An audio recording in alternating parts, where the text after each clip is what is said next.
Falling in love is a complicated interplay of psychological, biological, and social factors. Psychologists have investigated various theories to better understand why people fall in love. Biological aspect. The biological dance of love is an enthralling symphony of neurotransmitters and hormones. Consider this: when you're in love, your brain releases a cocktail of chemicals. Dopamine, the pleasure messenger, floods your system, causing euphoria.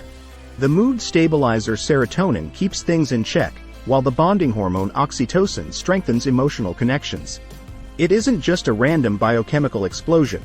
Evolution also has a hand in it. By forming strong bonds, our species has thrived. Forming deep connections is used to ensure the survival of our offspring. Nature seems to be nudging us, as if to say, hey, this connection thing is important for the survival of our genetic legacy. According to attachment theory, the relationships we had with our caregivers shaped our adult romantic bonds. If you had a secure and loving childhood, chances are you're hardwired to seek similar connections in your adult relationships. It's as if your early experiences serve as a blueprint for your romantic life. Our brains are hardwired to value familiarity and similarity. People who remind us of positive figures from our past or who share our values and interests pique our interest. It's a subconscious attraction to the familiar, a reassuring feeling that says, this person is kind of like me. Of course, we must not overlook the physical aspect of things. There is undeniable chemistry at work. The process starts with physical attraction, which depends on things like appearance and body language. But it's the emotional connection, the shared laughter, and the knowing looks that elevate it to the next level. In essence, falling in love is more than just chance or Cupid's arrow. It's a stunningly intricate interplay of biology, evolution, and personal history, all conspiring to make you feel that magical, indescribable sensation known as love. The proximity factor. People are drawn to those who are physically and metaphorically close to them. Nature is saying, hey, look around. Love might be closer than you think. Consider this: the more you're around someone, the more likely you are to notice them. Physical closeness, or proximity, increases the likelihood of interaction. You see each other more frequently, share space, and connections can blossom in the midst of these encounters. But it's not just about physical distance. It's also about sharing common social circles or interests. The more opportunities for interaction you have, the more likely it is that sparks will fly. It's almost as if the universe is saying, you two really should get to know each other. Familiarity is also important here. We tend to gravitate toward what we are familiar with and what feels safe. As a result, when someone becomes a familiar face in your daily life, your brain may begin to signal, hey, pay attention here. Something special could be happening. Not to mention the importance of shared experiences.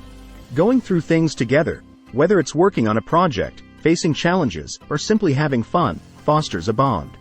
It's as if you're co-writing a story, and that shared narrative becomes part of what makes the connection unique. When it comes to falling in love, proximity is about being in the right place at the right time, sharing moments, and allowing those small everyday interactions to weave the magic of connection. Who knew that simply being close could have such an impact on matters of the heart? Similarity aspect. The notion that people frequently find love with those who are similar to them or who share common interests. It's like discovering a kindred spirit in the midst of life's chaos. Consider your closest friends or favorite people. You probably connect with them because you share more than just space or time. It is the shared values, hobbies, or even quirks that create a sense of connection. Similarity isn't just a nice bonus when it comes to falling in love. It's often a magnet that draws people together. Have you ever met someone and instantly felt a connection because you both like the same obscure band or enjoy hiking? It's as if you've discovered a piece of yourself in someone else. What causes this to happen? Part of it is because we feel understood and validated when someone shares our interests. It's like conversing in a language that only the two of you understand. It's reassuring to know that the things you care about are important to others. However, it is not only about shared interests. It can also be about sharing similar values, beliefs, or life goals. When you and your partner are on the same page about the things that truly matter to you, it lays the groundwork for a deep connection. In some ways, similarity acts as a bridge, making it easier to relate, communicate, and construct something meaningful. It's as if the universe is saying, hey, you two have a lot in common. Maybe you should look into this connection further. So, the next time you find yourself drawn to someone, Consider whether it's because they're a mirror reflecting parts of yourself or because they're inviting you into a world that feels strangely familiar. It turns out that similarity isn't just a coincidence. It's often the foundation of those lovely love stories we hear about. Reciprocity aspect. The give and take that frequently takes center stage in the theater of falling in love. It's like a dance, with each step forward met by a step back. Consider this. When you feel a connection with someone, you have a natural desire to reciprocate. If they share something personal, you are more likely to open up as well. It's a mutual exchange, a flow of energy that connects two people. In relationships, reciprocity is a powerful force.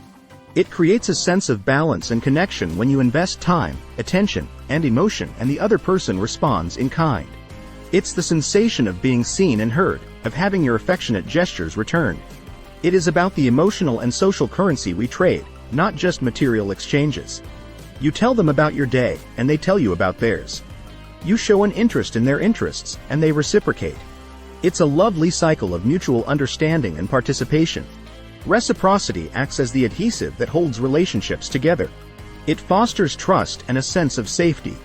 When you know the other person is as invested in the relationship as you are, it creates a solid foundation for something more. Have you ever felt that warm glow when someone does something nice for you and you can't wait to return the favor? That is reciprocity in action, and it is an essential component of the love equation. It's about the joy of giving and receiving in a dance that keeps the rhythm of connection alive. Social factors.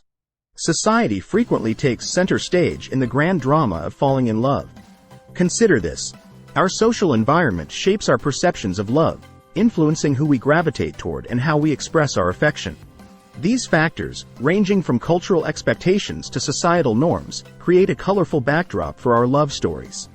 Cultural norms influence what is considered acceptable or desirable in a romantic partner.